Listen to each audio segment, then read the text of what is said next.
As we approached the assignment, we looked in 3 key areas for inspiration: tequila, the category, and the audience. Tequila's roots are in a dour. It's the youngest of the premium spirits, almost a teenager, while vodka and whiskey are in their 30s and 40s. And the category is dynamic. It's rapidly growing, and players are hoping to stake their claim early in its development. What makes it distinct amongst other liquors is that the usage occasions are narrow. There's no middle ground, so there's either highbrow, $15 cocktails or shots. Like, nobody wants to drink a tequila and Sprite. It's a uniquely social drink that creates an inner circle or pack mentality.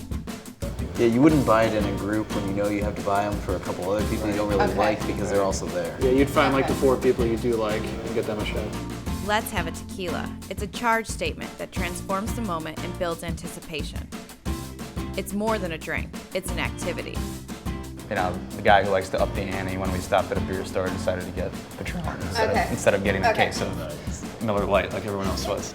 That's kind of, for me, tequila's upping the ante. When someone's like, hey, we've got shots, and you ask, what is it? It's tequila? You kind of know that the bar has been raised from that, from that moment on.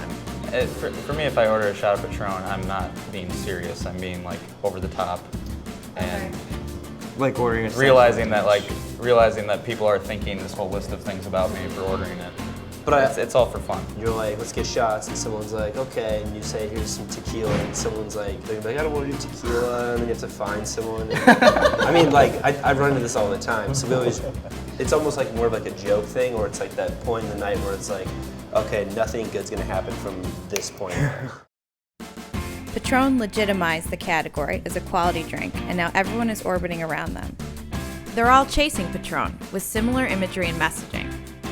This has led to a category filled with independent men drinking alone that feels uninviting, overly serious, and directive rather than participatory. I don't think I'm the target market for this ad, I don't think. I don't feel like I am. You don't feel like No. I've noticed lately it seems like all tequilas have a movie star as their face, and it's just kind of like a guy being really cool in the commercial, not really doing much, not showing anything other than he sits there and is really tough and cool. Unless he's going to a black tie event, he's gonna sit in a dark room and wear a black tie and just Creep people out. drink tequila by himself and then say, let's change the game.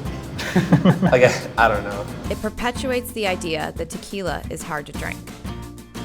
And the category is in stark contrast to the ambitions of our progressive adventurers, who value shared experiences rather than isolation and independence. Other brands are so focused on future ambitions that they fail to reflect the present moment. As our category is developing, what can we learn from other spirits? While a success now, Absolut faced more than a few challenges when entering the US in 1979.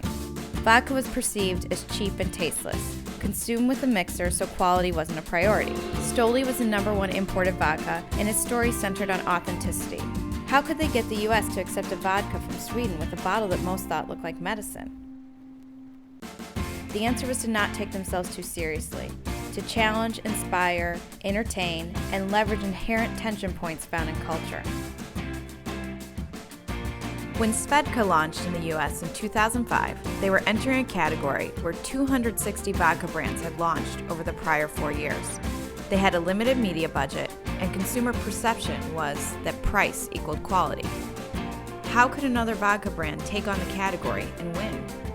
They defied the imagery and perceptions of Grey Goose, separated themselves from the pack, and became the future of vodka in a bold and provocative way. They didn't shy away from controversy, they walked right into it. So now we have a decision.